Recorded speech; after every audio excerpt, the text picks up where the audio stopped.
আলাইহি ওয়াসাল্লামের চরিত্র নিয়ে কটূক্তি করছে, ধরে হাত পা ভেঙে দিবেন। যদি কদমও করে ফেলা হয় কোনো সমস্যা। আর সরাসরি বলে বলছি, শরীয়তের দৃষ্টিভঙ্গি থেকে আপনি অপরাধী নন। শরীয়তের দৃষ্টিভঙ্গি থেকে আপনি অপরাধী নন, ইসলামের দৃষ্টিভঙ্গি থেকে আপনি অপরাধী নন। রাষ্ট্র আপনার উপর জুলুম করতে পারে, উঠাই নিয়ে যেতে পারে, মামলা দিতে পারে, কিন্তু আপনি রাষ্ট্রীয়ভাবে অপরাধী হলেও আল্লাহর দৃষ্টিতে অপরাধী নন। ونعوذ بالله من شرور أنفسنا ومن سيئات أعمالنا من يهده الله فلا مضل له ومن يضلل فلا هادي له ونشهد أن لا إله إلا الله وحده لا شريك له ونشهد أن محمدا عبده ورسوله أما بعد فأعوذ بالله من الشيطان الرجيم بسم الله الرحمن الرحيم وقال الله تعالى في كلامه المجيد شهر رمضان الذي أنزل فيه القرآن هدى للناس وبينات من الهدى والفرقان فمن شهد منكم الشهر فليصم ومن كان مريضا أو على سفر فعدة من أيام أخرى يريد الله بكم اليسر ولا يريد بكم العسر ولتكملوا العدة ولتكبروا الله على ما هداكم ولعلكم تشكرون صدق الله العظيم فقال رسول الله صلى الله عليه وسلم إن الله تعالى يرفع بهذا الكتاب أقواما ويضع به الآخرين رب اشرح لي صدري ويسر لي أمري واحلل عقدة من لساني يفقه قولي اللهم فقهنا في الدين وعلمنا التأويل اللهم اجعلنا منهم الذين آمنوا وعملوا الصالحات وتواصوا بالحق وتواصوا بالصبر أعوذ بكلمة الله التامة من كل شيطان وهامة ومن كل عين لامة بسم الله الذي لا يضر مع اسمه شيء في الأرض ولا في السماء وهو السميع العليم الحمد لله যাবতীয় প্রশংসা শুকরিয়া একমাত্র আল্লাহ রাব্বুল আলামিনের জন্য যে আল্লাহ পাক আমাদেরকে মুসলিম পরিবারে জন্মগ্রহণ করার তৌফিক দিয়েছেন। শুকরিয়া সেই মহান রবের দরবারে যিনি আমাদেরকে নবী মুহাম্মদ সাল্লাল্লাহু আলাইহি ওয়াসাল্লামের উম্মত হওয়ার সৌভাগ্য দিয়েছেন। যে আল্লাহ পাক আমাদেরকে আজকে সুস্থতার সাথে মসজিদের মধ্যে দিনের কিছু কথা শোনার জন্য জানার জন্য একত্রিত করেছেন, তার দরবারে শুকরিয়া জানিয়ে বলি আলহামদুলিল্লাহ। অগণিত দরুদ এবং সালাত বর্ষিত হোক প্রিয় নবী মুহাম্মদুর রাসূলুল্লাহ সাল্লাল্লাহু আলাইহি ওয়াসাল্লামের প্রতি। সবাই একবার দরুদ পড়ব। আল্লাহুম্মা সাল্লি আলা মুহাম্মদ ওয়া আলা আলি মুহাম্মদ কামা সাল্লাইতা আলা ইব্রাহিম ওয়া আলা আলি ইব্রাহিম ইন্নাকা হামিদুম মাজিদ। আল্লাহুম্মা বারিক আলা মুহাম্মদ ওয়া আলা আলি মুহাম্মদ কামা বারাকতা আলা ইব্রাহিম ওয়া আলা আলি ইব্রাহিম ইন্নাকা হামিদুম মাজিদ। খুবই জাগ্রত আলোচনা হচ্ছিল, মাশাআল্লাহ খুবই গুরুত্বপূর্ণ আলোচনা হয়েছে। আমরা অনেক মূল্যবান কথা শুনলাম এবং শিখেছি। এগুলোর উপর আমল করাটা আরো বেশি গুরুত্বপূর্ণ। শোনা এবং জানার চাইতে এগুলোর উপর আমল করাটা আরো বেশি গুরুত্বপূর্ণ। আমরা এতক্ষণ ধর্মতাত্ত্বিকভাবে বাতিল ফেরকাগুলো সম্পর্কে শুনেছি, ধর্মীয় দৃষ্টিভঙ্গি থেকে, মানে ইসলামের মৌলিক দৃষ্টিভঙ্গি থেকে বাতিল যে ফিরকাগুলো তাদের সম্পর্কে আমরা আলোচনা শুনছিলাম। আমরা দোয়া করি আল্লাহ পাক যেন আমাদের ভাইয়ের লেখাকে ভরপুর বরকত দান করেন এবং লম্বা সময় দিনের খেদমত করার তৌফিক দান করেন। তো এখন একদিনে তো সব আলোচনা সম্ভব না, যেটা একটাই বলেছেন। আমি ভাইয়ের আলোচনার প্রসঙ্গ ধরে সামাজিক, সাংস্কৃতিক, অর্থনৈতিক এবং রাজনৈতিক চারটা কথা বললাম। কয়টা? সামাজিক, সাংস্কৃতিক, অর্থনৈতিক এবং রাজনৈতিক চারটা পয়েন্ট থেকে আরো কিছু বাতিল ফিরকা এবং আকীদা সম্পর্কে আলোচনা করছি। এটা আমার উদ্দেশ্য ছিল না আজকে এখানে আসার পরে। পুরো আলোচনা শোনার পরে মনে হলো যেটা প্রাসঙ্গিক আসলে আপনাদের জন্য একটা আলোচনাতেই অনেক জ্ঞানের সবক হবে জানো, ঠিক আছে? প্রথমটাতে আসি আমরা। প্রথমটা হচ্ছে কি বললাম যে সামাজিক ভাবে আমরা আরো কিছু বাতিল আকীদা, বাতিল ফিরকা বা বাতিল দৃষ্টিভঙ্গি, বাতিল দর্শন সম্পর্কে জানার চেষ্টা করি। একটা দিয়ে শুরু করি, সেটা আমরা সমাজে খুব বেশি দেখি, সেটা হলো কনসার্ট করা। কি করা? এটা ফাসিকদের কাজ। কাদের কাজ? ফাসিকদের কাজ। ফাসিক মানে পাপাচারী। ফাসিক মানে পাপাচারী। সমাজের মধ্যে আমরা খুব বেশি খেয়াল করি এই বিষয়টা। সামাজিক দৃষ্টিকোণ থেকে বলছি আর কি প্রথমে, পরে আপনার অন্য জায়গায় যাচ্ছি। সমাজে, মুসলিম সমাজে কোনো গানের কনসার্ট চলবে না। মুসলিম সমাজে কোনো গানের কনসার্ট চলবে না। যেখানে এরকম ঢাকঢোল ঢুকি তবলা গানের কনসার্ট দেখা যাবে, সামাজিক প্রতিরোধ করতে হবে, সামাজিকভাবে প্রতিরোধ করতে হবে। একটা বিষয়ে ভাই আলোচনা এনেছেন, তবে হয়তো ভুলে গেছেন, সেটা হলো একটা হলো দাওয়াত দিয়ে মানুষকে ইসলাম এবং সংশোধন করা, দাওয়াত দিয়ে সচেতনতা তৈরি করা। আরেকটা হচ্ছে সচেতন মানুষদের একটা কাফেলা সমাজে থাকতে হবে যারা অন্যায় প্রতিবাদ করবে। দুটো কথা, একটা হচ্ছে জ্ঞানতাত্ত্বিক ভাবে দাওয়াতের মাধ্যমে, তাবলীগের মাধ্যমে মানুষের মধ্যে সচেতনতা তৈরি করা, আর সচেতন মানুষদের মধ্যে একটা কাফেলা থাকতে হবে যাদের কাজই হবে যেখানেই এরকম বাতিল বিষয় আমরা দেখবো সেখানে প্রতিবাদ করতে হবে। তো এখন প্রতিবাদ হবে দুই রকম হয়, একটা হলো রাষ্ট্রীয় প্রতিবাদ, একটা হলো সামাজিক প্রতিবাদ। একটা হলো রাষ্ট্রীয় প্রতিবাদ, একটা হলো সামাজিক প্রতিবাদ। এখন এক নম্বর যেটা রাষ্ট্রীয় প্রতিবাদ, সেটার ক্ষমতা এখন আমাদের হাতে নাই, কারণ আমরা রাষ্ট্র ক্ষমতার একচ্ছত্র মালিক নই, তাই না? আমরা রাষ্ট্র ক্ষমতার একচ্ছত্র মালিক নই, মানে এখানে ইসলামিক খেলাফা কায়েম নাই, এখানে ইসলামিক শরিয়া ইমারত কায়েম নাই, যেটা আফগানিস্তানে আছে। আফগান সরকার চাইলে অনেক কিছু করতে পারে রাষ্ট্রীয় ভাবে, কিন্তু আমরা হয়তো রাষ্ট্রীয় ভাবে এগুলো হয়তো করতে পারবো না, পারি নাই। সামনে কি হবে অভাব হয় না। যতক্ষণ পর্যন্ত ইসলাম মুসলিমরা রাষ্ট্র ক্ষমতায় না যাচ্ছে ততক্ষণ পর্যন্ত রাষ্ট্রীয় ভাবে এগুলোকে মোকাবেলা করা যাচ্ছে না, যদি ওইটাই বেশি জরুরি ছিল।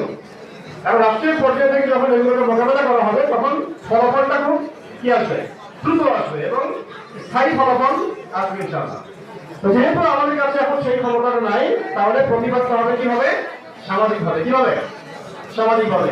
তাই বাতিল ফেরকা দর্শন এবং এই আকীদাগুলোর বিরুদ্ধে আমাদের সামাজিক সচেতনতার পাশাপাশি একটা কাফেলা প্রত্যেকটা এলাকায় থাকতে হবে। এই কাফেলাগুলোর নাম ভিন্ন হতে পারে, এই কাফেলাগুলো বিভিন্ন সংগঠনের আওতায় হতে পারে। হ্যাঁ, এই কাফেলাগুলো নাম ছাড়াও হতে পারে, নাম ছাড়াও হতে পারে, নামের আওতায় হতে পারে, ভিন্ন ভিন্ন লেভেলে ভিন্ন ভিন্ন ব্যারারে হতে পারে, কিন্তু তাদের আকীদা, তাদের আমল, তাদের মানহাজের মধ্যে মিল থাকবে। আকীদায় মিল থাকবে, আমলে মিল থাকবে, মানহাজের মধ্যে মিল থাকবে, এবং তারা মুরব্বী ওলামায়ে কেরামদের সাথে পরামর্শ করে চলাফেরা করবে। এইরকম কাফেলা আমাদের প্রত্যেকটা এলাকায় মহাকায় গড়ে তোলা উচিত। যেমন এখানে একটা সংগঠন তৈরি করা হয়েছে, এই সংগঠনের শুধু একটাই কাজ আছে, সামাজিক সচেতনতা তৈরি করা বা সমাজকল্যাণমূলক কাজ করা। একই সঙ্গে সামাজিক এই অরাজকতাগুলোর বিরুদ্ধে কথা বলতে হবে, পদক্ষেপ নিতে হবে। জরুরি না যে এমন না, আমাদেরকেও আমাদের জায়গা থেকে প্রতিবাদ করতে হবে। প্রতিবাদ করার অর্থ সবসময় এমন না যে আমাকে হাত দিয়ে পিটাইতে হবে, সেটাই সবসময় একটা অর্থ হয়। প্রতিবাদ মানে আমি বলবো, আমি লিখবো, আমি জনমত তৈরি করবো, এরপরে প্রয়োজন হলে হাত দিয়ে প্রতিবাদ করতে হতে পারে, এটাও মনে রাখবো। প্রয়োজন হলে হাত দিয়ে প্রতিবাদ করতে হতে পারে। যেমন এক ভাই আজকে আমাদেরকে একটা স্ক্রিনশট দিলেন যে বাংলাদেশে নতুন নতুন কিছু নাস্তিক উদ্ভব হয়েছে, নতুন নতুন। এরা মানে এত বাজে ভাষায় নবী সাল্লাল্লাহু আলাইহি ওয়াসাল্লামকে আক্রমণ করছে, তার স্ত্রীদের ব্যাপারে কথা বলছে, ইসলামের বেসিক ফান্ডামেন্টাল নিয়ে এত বাজে বাজে শব্দ ব্যবহার করছে যেগুলো আমি মুখে বলতে পারবো না, আমি মুখে বলতে পারবো না, আমার পক্ষে সম্ভব না।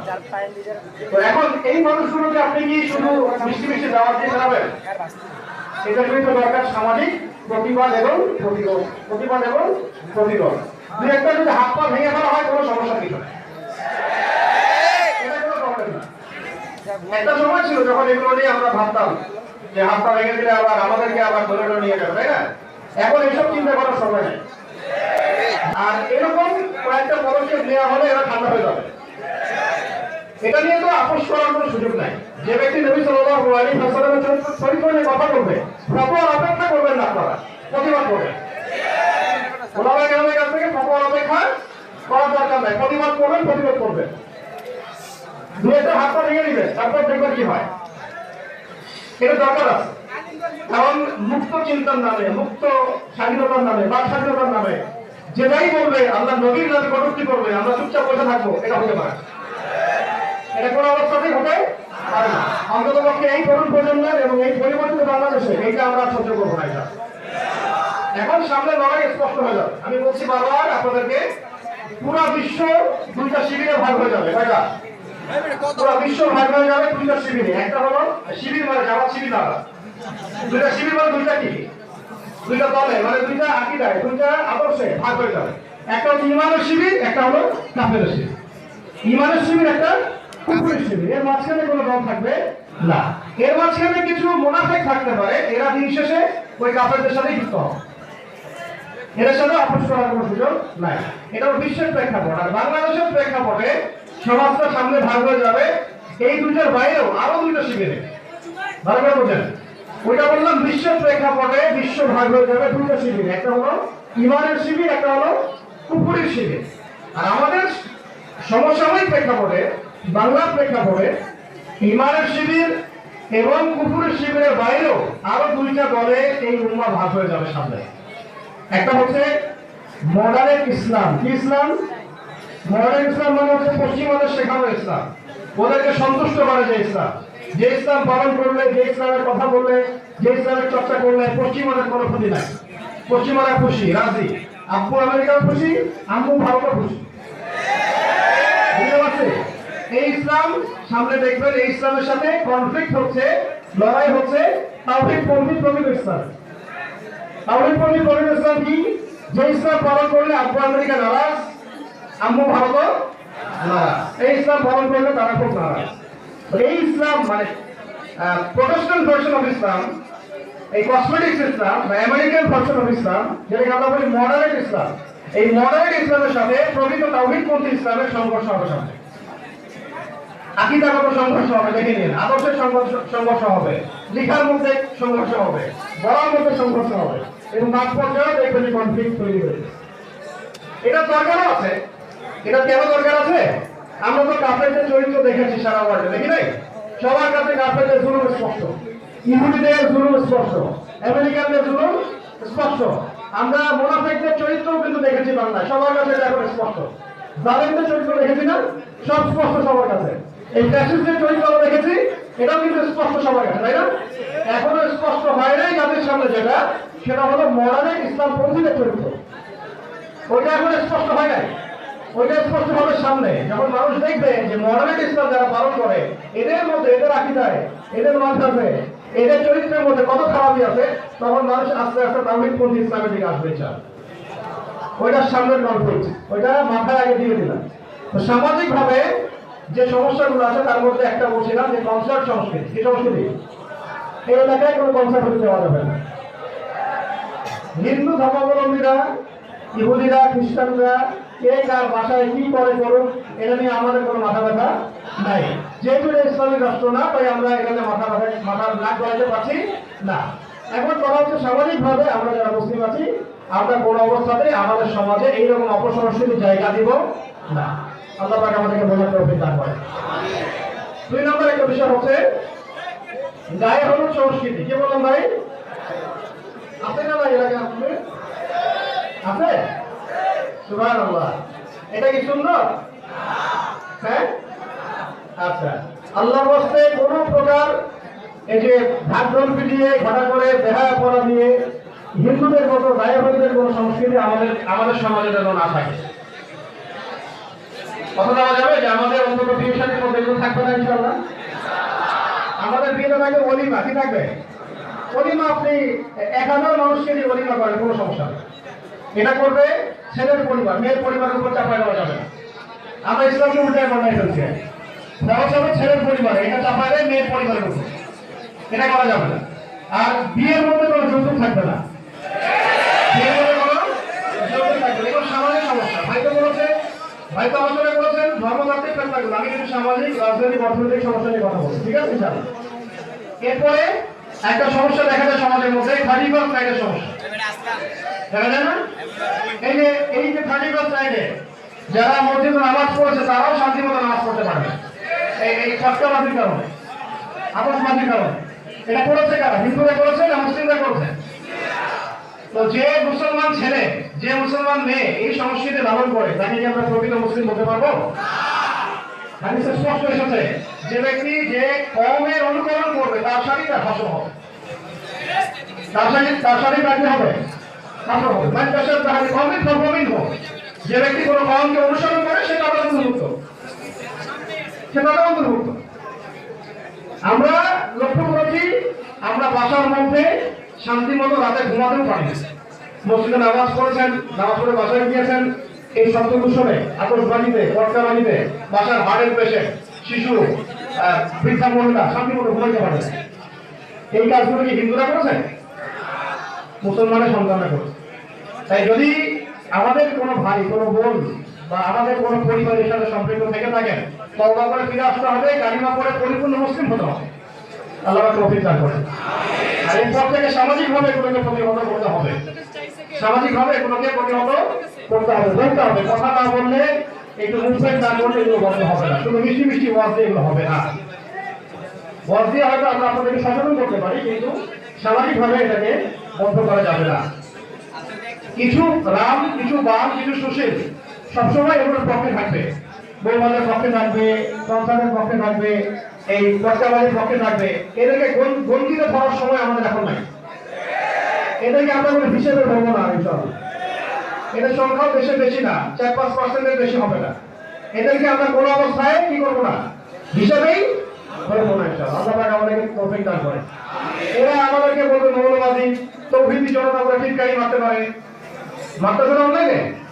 এরা বলে মক্রেসি, হ্যাঁ, তৌহিদি জনতা এটা করে, এরা মৌলবাদী, এরা একটু কি অসামাজিক, এইসব কথা তারা ব্যবহার করতে পারে।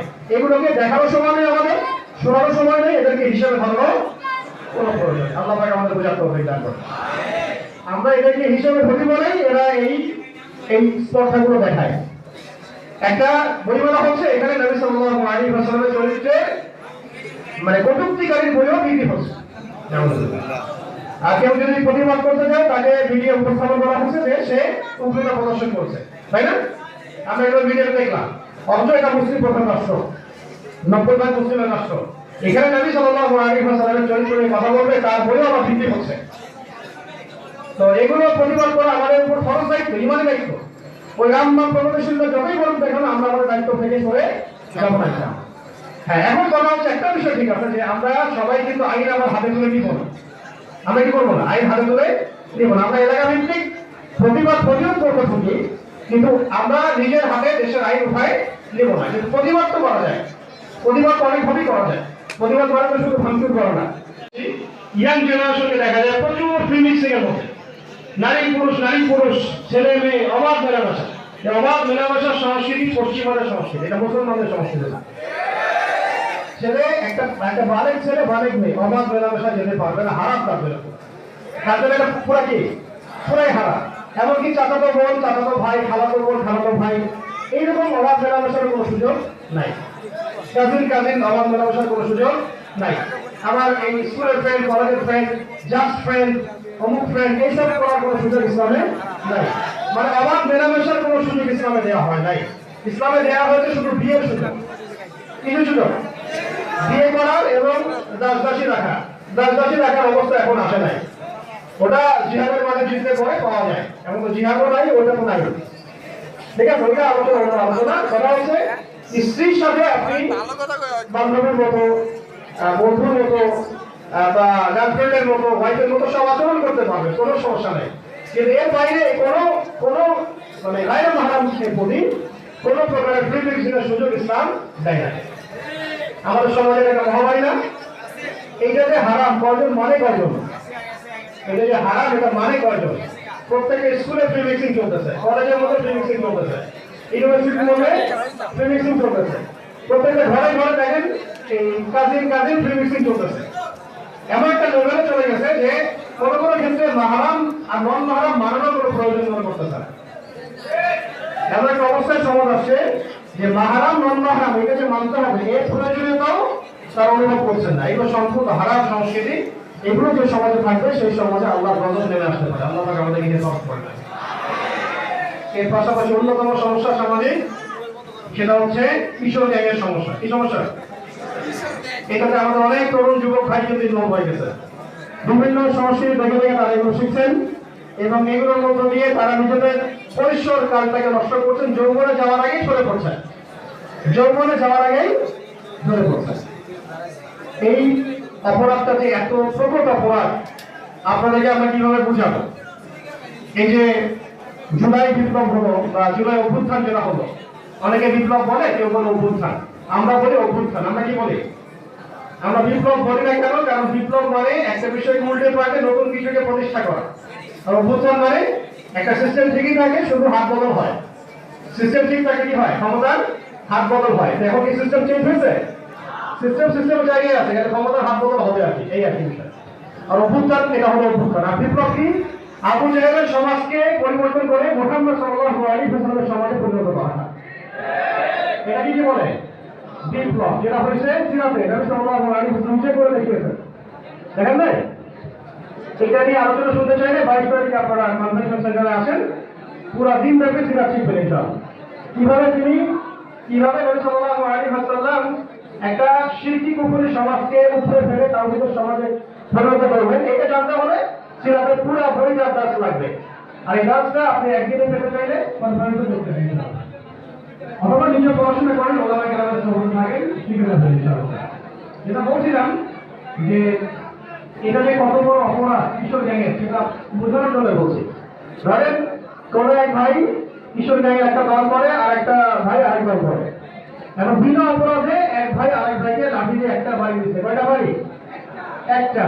হকি স্টিক একটা বাড়ি দিচ্ছে, অথবা একটা চাপাতি দিয়ে কোপ দিচ্ছে। ঠিক আছে না? খুব এতটুকু মনে করেন, যেটাটুকু। এখন এই ব্যক্তি যদি ওমরা করে আসে, হজ করে আসে, কামরা করে গেলাপ দিয়ে ধরে কান্নাকাটি করে, তার জীবনের সমস্ত গুনাহ মাফ হবে? ওই গুনাহ মাফ হবে না। তার জীবনের সমস্ত গুনাহ মাফ হতে পারে, তার জীবনের সমস্ত গুনাহ আল্লাহর সাথে যেটা জড়িত সেটা মাফ হতে পারে, কিন্তু এই বান্দার সাথে জড়িত হক মাফ হবে না। বুঝেন? তাহলে মাফ হওয়ার কি উপায়? মাফ হওয়ার কি উপায় বাকি থাকতে পারে?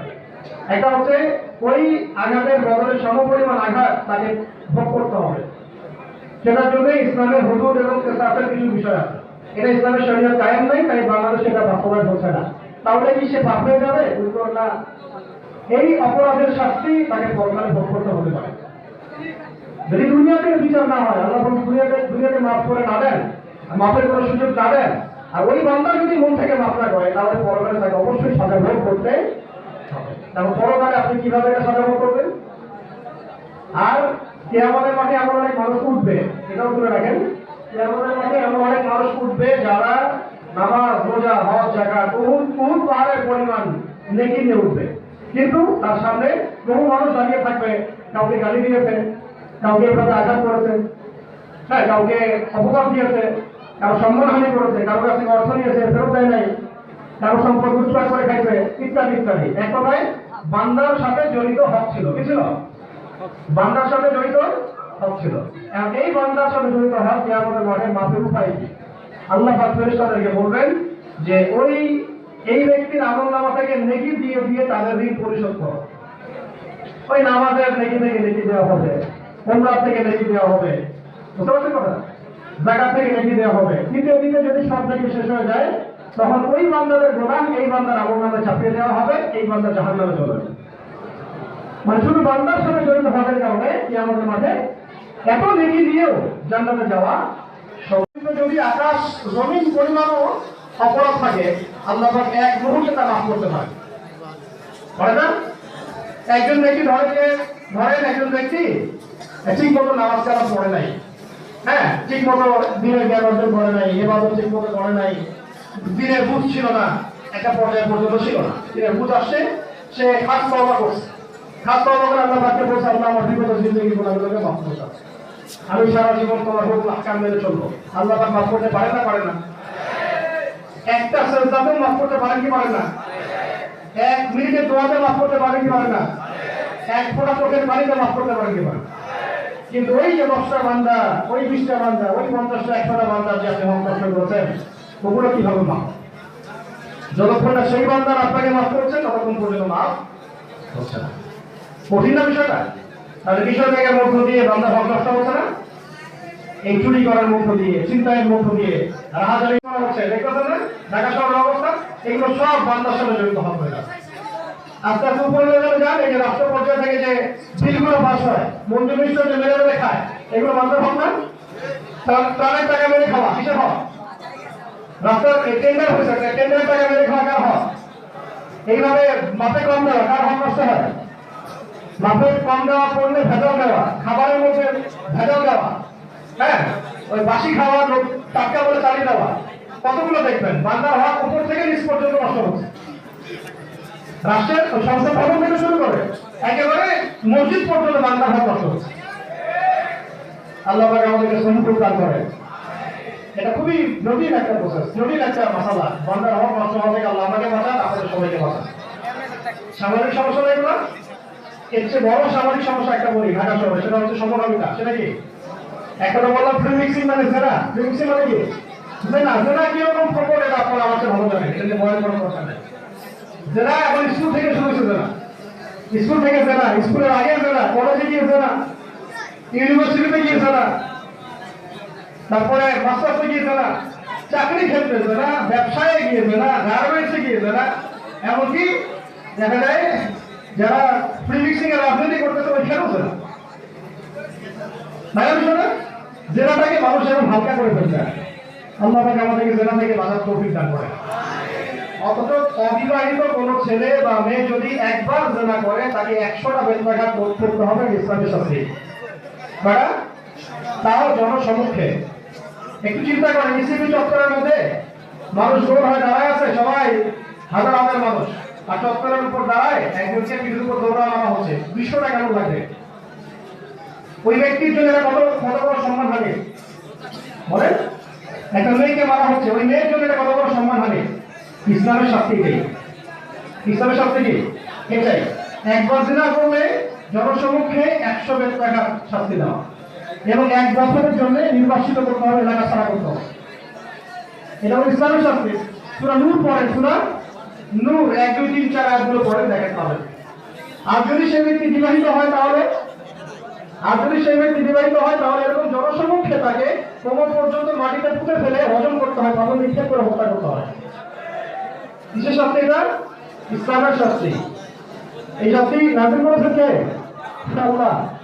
সমাজ মানে না, রাষ্ট্র মানে না, বিশ্বরাষ্ট্র মানে না, কিন্তু এটা আল্লাহর শাস্তি, আল্লাহর বিধান। নবী সাল্লাল্লাহু আলাইহি ওয়াসাল্লামের যুগে এইভাবেই শাস্তি দেওয়া হয়েছে। এখন এটা যে কত বড় অপরাধ বুঝাতে পারলাম।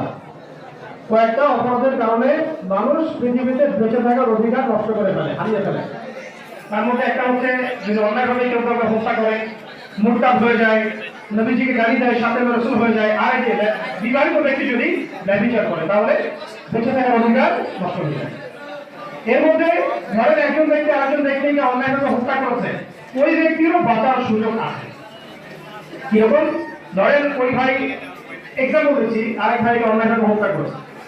এখন যাকে হত্যা করা হয়েছে তার পরিবার যদি বলে যে আমি তাকে মাফ করে দিলাম, সে রক্তপাত দিলেই আমি সন্তুষ্ট, তাহলে যে খুন করেছে তার বাঁচার একটা সুযোগ আছে। আর যদি সে বলে না আমি রক্তপাত চাই না, আমি আমার ছেলের হত্যাকারী বিচার চাই, তাহলে তাকে কেসাস করতে হবে। কি করতে হবে? এই যে আমি বলছিলাম যে রমজান মাস সামনে আসছে, তাই না? কুতিবা আলাইকুমুস সিয়াম যেটা আছে সূরা বাকারার মধ্যে যে আয়াত আছে, তার একটু সামনে গিয়ে দেখবেন আল্লাহ পাক একই ওজনে বলেছেন কুতিবা আলাইকুমুল কিসাস, কুতিবা আলাইকুমুল কিসাস ফিল কতল আল-হুররু বিল-হুররি ইলা আখির আয়াত। মানে শুধু আমরা তো রমজানের রোজা ফরজ বুঝি, কুতিবা আলাইকুমুস সিয়াম তোমাদের উপর রমজানের রোজা ফরজ করা হয়েছে, আমরা বুঝি না? ওই সূরাতেই আছে কুতিবা আলাইকুমুল কিসাস, তোমাদের উপরে হত্যার কথা হত্যা কেসাসও ফরজ করা হয়েছে। মানে বাংলাদেশের মানুষ বলেন রমজান একটা তো নিচ্ছে, কুতিবা আলাইকুমুল কিসাস নাই, কুতিবা আলাইকুমুস সিয়াম। আবার একটু পিছনে যান, 2 দিন পিছনে যান, ওখানে দেখবেন লেখা আছে কুতিবা আলাইকুমুল কিতাল, তোমাদের উপর যুদ্ধকে ফরজ করা হয়েছে। কুতিবা আলাইকুমুল কিতাল মানে তিনটা কিন্তু একই ওজনে আসছে। আমরা মাসখানেকটা নিচ্ছে, গানটাও নেই, গানটাও নেই। যাই হোক, ওটার প্রেক্ষাপট আছে। এখন ওইটা কোনো আলোচনা, সবকিছু একটা মূলনীতি বলছে, শব্দ আছে, ওইটা অন্য আলোচনা। কিন্তু একটা বিষয় হচ্ছে এটা আল্লাহ পাকের বিধান, অস্বীকার করলে কাফের হয়ে যায়। অস্বীকার করলে কি হবে? কাফের হয়ে যায়। যদি বলে আমি কেসাস মানি না, বললে কি হবে? কাফের। আমি জিহাদ মানি না, বললে কি হবে? আমি কিতাব মানি না, বললে কি হবে? আর যদি বলে আমি মানি কিন্তু আমি এখন এটা প্রয়োগ করার মতো শর্ত পূরণ হয়েছে বলে আমার কাছে মনে হচ্ছে না, সেটা পূরণ আলাদা। আর যদি বলে যে আমি এটা মানি না, বলতে কি হবে? যেটা বলছিলাম, এই যে বিবাহিত ব্যক্তি ব্যবচার করলে এই শাস্তি, অবিবাহিত করলে এই শাস্তি। আমার যে মত পার করছে ছেলে ফেলে না, দেখতে পাবেন রাস্তাঘাটে গাঁজা ফেন্সিডিল হিরোইন এগুলো ছিল। এখন নতুন নতুন কত বের হয়েছে মাদকের সুরত, আল্লাহ ভালো জানে। একবার মাদক দ্রব্য সেবন করলে ইসলামের শাস্তি হলো 80 বেত্রাঘাত। কত বেত্রাঘাত? 80 বেত্রাঘাত। কারণ বলেন তো, যদি কেউ এরকম করে বেত্রাঘাত চালু করতো তাহলে কি সমাজে মাদক দ্রব্য প্রচলন বাড়তো না কমতো? কমতো না? কি শুনে কার কথা? ইসলামী শাসনে, ইসলামী আইনে যে শান্তি কামিয়াবি আছে, এটা বুঝাইতে হচ্ছে মুসলমানদেরকে। এটা এখন মুসলমানদেরকে বুঝাতে হচ্ছে যে এখানে শান্তি কামিয়াবি আছে। একবার মাদক দ্রব্য সেবন করলে 40 রাতের নামাজ কবুল হয় না। কি কবুল হয় না? নামাজ কবুল হয় না। এইভাবে আবার যদি খায় আবার 40টা, আবার খায় আবার 40টা। এই করতে করতে যদি এটাকে কন্টিনিউ রাখে, জারি রাখে, আল্লাহ পাক কিয়ামতের মাঠে রাখে 3 রাতের খাবার পান করাবে। মানে জাহান্নামীদের রক্ত, মানুষের যে রস, পুষ যে রসটা ড্রিঙ্কস আর কি, ওইটা পান করাবে এই মাদক দ্রব্য সেবনকারীদেরকে, যারা দুনিয়াতে মাদক দ্রব্য সেবন করে। এখন এই হাদিসগুলো আমাদের তরুণ ভাইদেরকে তারা বলবে না, কিভাবেই বা বলবে, কিভাবে বলা দরকার সেটা আমরাও বুঝতে পারছি না। কিভাবে বলবে তারা বুঝবে, এটা আমাদেরও ব্যর্থতা। ভাই, একবার মাদক দ্রব্য সেবন করলে 40 রাতের নামাজ কবুল হবে। তওবা করলে আল্লাহ মাফ করে দেবেন। আবার খাইলে আবার 40টা কবুল হবে, আবার খাইলে আবার হবে, আবার খাইলে আবার হবে। এইভাবে চলতে থাকে। যদি আপনি তওবা না করে এটার উপর অটল থাকেন, তাহলে আপনি আমাদের মাঠে 3 রাতের খাবার নামক একটা জঘন্য একটা পানি আল্লাহ জোর করে তাকে পান। তাহলে তো এটা আমাদের তরুণ ভাইদেরকে কে বলবে? এখন ওদের যে পড়াশোনার সিলেবাস, ওই সিলেবাসের মধ্যে হাদিস আছে, তাহলে শিক্ষা ব্যবস্থা কি করবে? মাদক দ্রব্য থেকে ফেরানোর জন্য আইন করা হচ্ছে, জরিমানা করা হচ্ছে, অধিদপ্তর করা হচ্ছে, কিন্তু যেটার মধ্য দিয়ে তাদের ইসলাহ সম্ভব সেই শিক্ষাটা বেড়ে দেওয়া হবে। শিক্ষা দরকার, তাবলীগ দরকার, নসিহত দরকার এবং আইনও দরকার। আর যারা আইন করে তারাই মাদক খায়। যারা আইন করে ওরাই কি করে? এই রিমান্ডে মানুষকে ঢুকানো হয়, দেখা যায় রিমান্ডে বিভিন্ন অফিসার আসে, র্যাবের অফিসার, আর বিভিন্ন জায়গায় গোয়েন্দা সংস্থার অফিসার অনেকে আছে। এরা এমন ভাবে মানে মদ্যপায়ী, ওরা হুঁশ থাকে না যে কি করতেছে কি। রিমান্ডে অত্যাচার করতে আসে, 2-4টা ড্রিঙ্কসের কি বলে ওটাকে পেক মেরে দিয়ে আসে, 2-4 পেক খেয়ে তারপরে আসে রিমান্ডে টর্চার করতে। কারণ আপনি যখন একটা মানুষের হালতে আসেন তখন আপনি কি করতে পারবেন না। একটা সুস্থ মস্তিষ্কের মানুষ তো একটা মানুষকে এইভাবে টর্চার করতে পারবে, তাই না?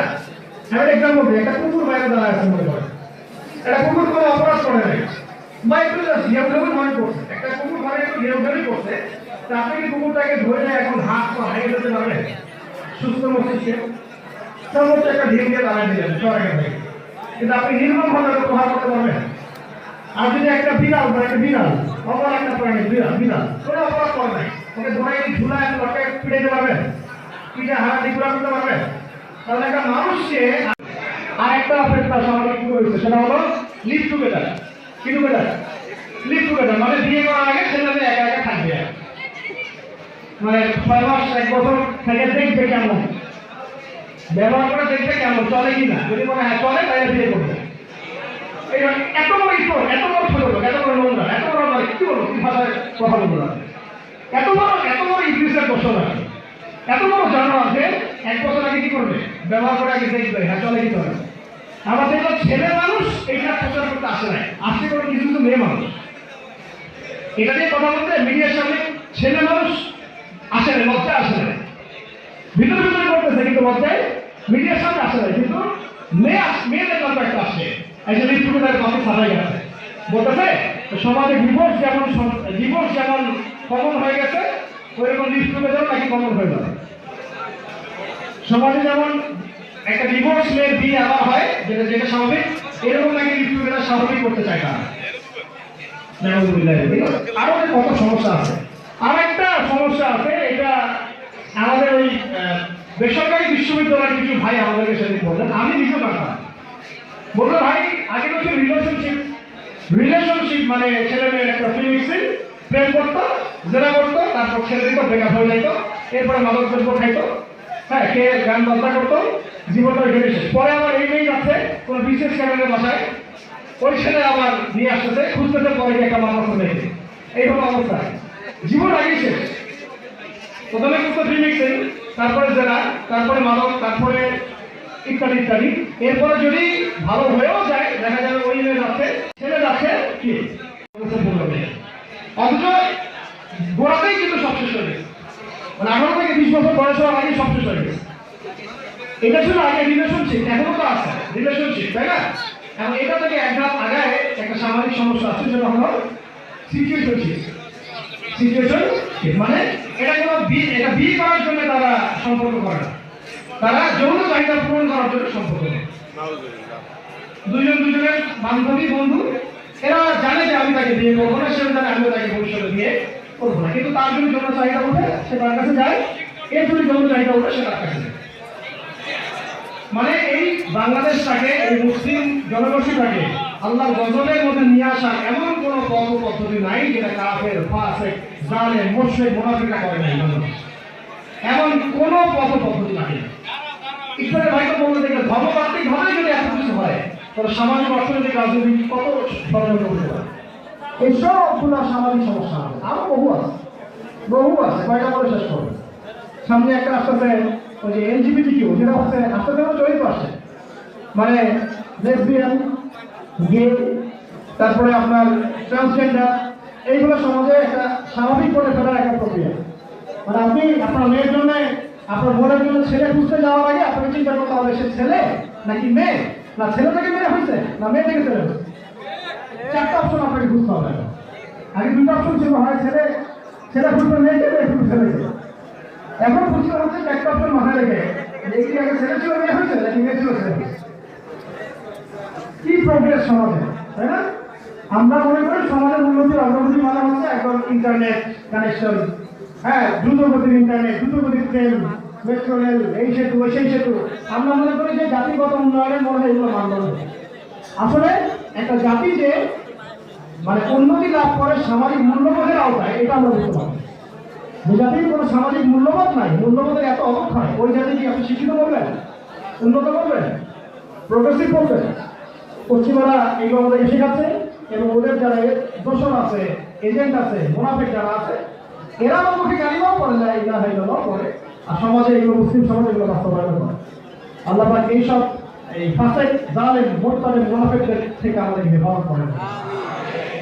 সামাজিক আরো অনেক সমস্যা ছিল যে আমি বলতে চাই, এগুলো তো সমস্যা না, এমন একটা অর্থনৈতিক সমস্যা আপনাদেরকে বলেছেন। এই ধর্মতাত্ত্বিক সমস্যাগুলোর পাশাপাশি, সামাজিক সমস্যাগুলোর পাশাপাশি সমাজে চলতেছে মারাত্মক কিছু অর্থনৈতিক সমস্যা, সংকট, ফেতনা, এমন কিছু আদর্শ যেগুলো আমাদের, শোনেন, আমাদের মধ্যে থাকলে কোন অবস্থাতেই আমাদের ইবাদতই কবুল হবে। কিছুটা লিখলো ভাই, আমি আবার বলছি, শোনেন, লাইনটা আমি ঠিক করতেছি, শোনেন। যদি অর্থনৈতিক এই সমস্যাগুলো আমাদের, যারা দাঁড়ি যদি পাগড়ি জুব্বা করি, আমরা যারা দাঁড়ি যদি পাগড়ি জুব্বা করি, বা আল্লাহকে মহব্বত করি, রাসূলকে মহব্বত করি, আমরা যারা জান্নাতে যেতে চাই, তাদের কথা বলতেছি, বাকিদের কথা বলতেছি। কথা বলতেছি আমি তাদের, যারা আমরা আল্লাহকে মহব্বত করি, আল্লাহকে পাইতে চাই, রাসূলকে মহব্বত করি, রাসূলকে পাইতে চাই, আমরা যারা জান্নাতে যেতে চাই, জাহান্নাম থেকে বাঁচতে চাই, এই মানুষগুলো কথা বলতেছি। আমরা যদি অর্থনৈতিক এই সমস্যাগুলো থেকে বেঁচে থাকতে না পারি, আমাদের ইবাদতই কবুল হবে। 1 নম্বর হচ্ছে সুদ। 1 নম্বর কি? সুদ। একেবারে ঘরে ঘরে ঢুকছে, ঘরে ঘরে। আপনার রাষ্ট্র ব্যবস্থা থেকে শুরু করে, রাষ্ট্রের কেন্দ্রীয় ব্যাংক থেকে শুরু করে, সেন্ট্রাল ব্যাংকের আওতাভুক্ত যত এই বেসরকারি ব্যাংক আছে, যত এনজিও আছে, সবগুলো সুদমুক্ত, সব, কোনোটাই সুদমুক্ত না। কোনো না কোনো ভাবে আমরা এগুলোর সাথে জড়িয়ে যাচ্ছি। কেউ সুদ খাচ্ছেন, এটাকে কোনো পাপই মনে করতেছে, অথচ এটা নিজের মায়ের সাথে জেনা করার মতো পাপ, এটা আল্লাহ এবং রাসূলের সাথে যুদ্ধ করার মতো পাপ, আল্লাহ এবং রাসূলের সাথে যুদ্ধ করার মতো। আরেকটা চলতেছে, ঘুষ না দিলে চাকরি হয় না, তাই না? ঘুষ না দিলে চাকরি হয় না। আগে তো আমরা দেখছি যে বহু ট্যালেন্টেড প্রতিভাবান ছেলে চাকরি পাচ্ছে না। কেন? কোনো দল করে না, টেবিলে টোকে টাকা খাওয়াইতে পারে না, বাস তাকে কোনো মূল্যায়ন করে নাই, চাকরিও দেয় নাই। ওইদিকে চাকরি পেয়েছে এমন একজন ব্যক্তি যে টেবিলের টোকে টাকা খাওয়াইছে, যার কোনো যোগ্যতা না, একটা দল করতো, বাস আমি চাকরি পেয়ে গেছি। এই যে দুর্নীতির খেয়াল আমাদের দেশে রন্ধে রন্ধে ঢুকে গেছে, উপরের লেভেল থেকে শুরু করে নিচ পর্যন্ত, আসমান থেকে জমিন আমরা এইভাবে সাজাই ফেলছি। আমরা তো দেখেছি যে একটা বিল পাস হইতো, এই বিলটা ধরেন যে 150 কোটি টাকা একটা বাজেট, ওইটা রুট লেভেল আস্তে আস্তে আস্তে আস্তে বাজেট হয়ে যায় 5 কোটি টাকা, 10 কোটি টাকা, বাচ্চাদের সব খাওয়া দাওয়া শেষ। বুঝে দেখো না, একটা হাতি উপরে থেকে ছেড়ে দেওয়া হয়তো, ওইটা নামতে নামতে নামতে নামতে মাসি হয়ে গেছে, মাসি আর কিছু বাকি নাই, খাইলে গেছে শেষ। বাংলাদেশের প্রত্যেক এমপি, প্রত্যেক মন্ত্রী, প্রত্যেক মন্ত্রণালয়, প্রত্যেকটা আপনার প্রশাসনিক দপ্তর, অধিদপ্তর সবগুলো যদি আপনি ইনসাফ, আদালত, আমানতের কর্তৃপক্ষ যাচাই করেন আর এই চাকরিতে থাকেন, আমার মনে হয় 10% পরিমিত মুসলমানদের হবে। সব খেয়ালত জুলুম, নির্যাতন, খেয়ালত, টাকা প্রসাদ, টেন্ডারবাজি, চাঁদাবাজি, ক্ষমতার দাপট, এগুলোর বাইরে কোনো মন্ত্রণালয় নাই। এখন সামনে যারা আছে তারা কি করে আমাদের ভালো জানে, আল্লাহ ভালো জানে কি হবে। আমি তো বলি যে একটা কথা আমি স্পষ্ট করে দিই যে সিস্টেম ঠিক না করে, সিস্টেমকে চেঞ্জ না করে যদি আপনি সিস্টেমের মধ্যে ঢুকে সিস্টেমকে সংস্কার করতে চান, এই সিস্টেমটা আপনাকে সংস্কার করে দিবে।